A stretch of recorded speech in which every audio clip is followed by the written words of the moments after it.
If you found yourself in the middle of an abusive church or an abusive relationship, you probably ask yourself, how did this happen? Where did things go so wrong? Why didn't I see this coming? There are probably many answers to these questions, but one answer is that you lack the boundaries necessary to protect yourself from the abuse. Now, that doesn't excuse your abuser from what they did, okay? They took advantage of your trust, and that's why I called my book Broken Trust. For a variety of reasons, you gave your offender more trust than they deserved. Somehow, they convinced you that they were worthy of your trust, but they fooled you and then betrayed your trust.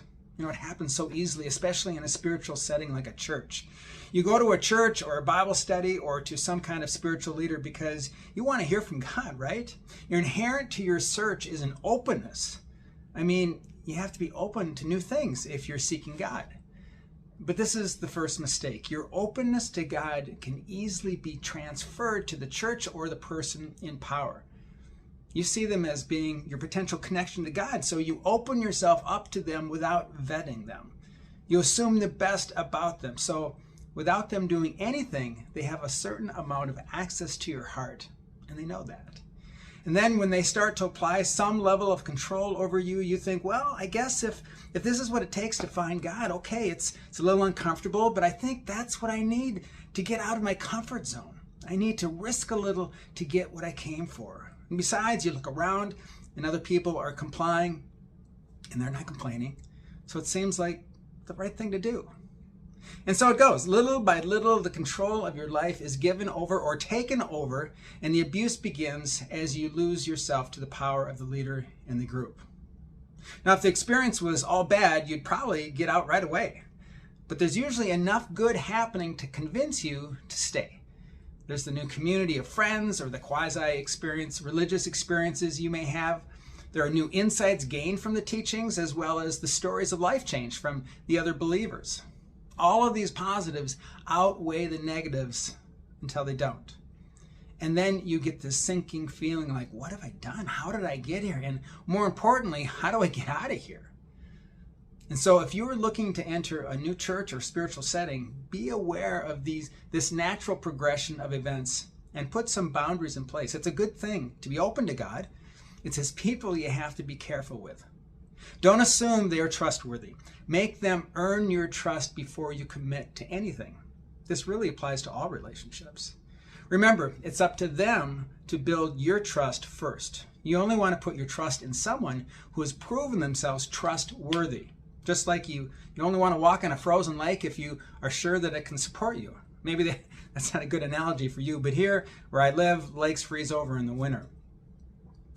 This is why setting boundaries is so important.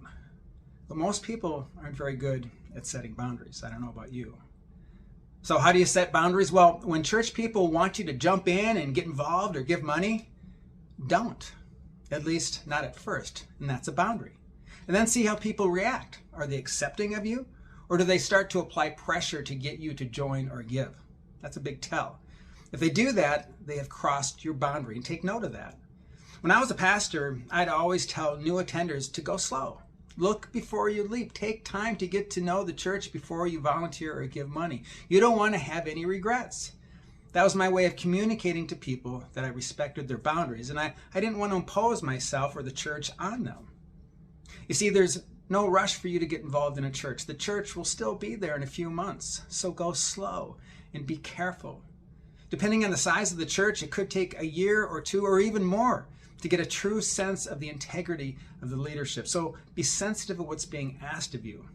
If it doesn't feel right, give yourself permission to not engage. And again, observe how you are treated when you choose not to engage. If you get pressured, my guess is that it's not a healthy place to be.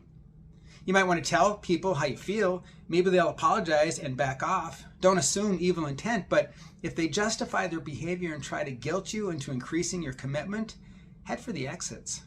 Now, I don't gamble, but I've heard people say that if you gamble, you need to set an amount, a limit of money you are willing to lose, and when you hit that number, you got to walk away. And there's wisdom there for entering a new church. If you get involved in any church or nonprofit organization, there'll be a certain amount of acceptable loss in terms of volunteer hours and donating money. I mean, that's to be expected. But it's wise to determine in advance how much you are willing to give. If you find yourself sucked into a vortex where you're giving way beyond what you intended to give, you need to walk away or maybe even run. At least take a break and reset before you re-engage. And I'm often surprised by people who write me complaining about the abuse in their church, but they have no intention of leaving. I just don't understand that, but I guess they just lack the ability to set a boundary. Well, there's so much more I could say about boundaries. I've written a lot about boundaries and spiritual abuse on my website at readingremy.com. You can go there. Also, you can look at the videos that I have here on YouTube. Plus, there's my book, Broken Trust. I hope you'll use these resources to help you find the right place to grow your relationship with God. And please, if you would, take a second to click the like button. And I'd really appreciate it if you'd share this video online with a friend or maybe a family member. Thanks so much for watching. Bye-bye.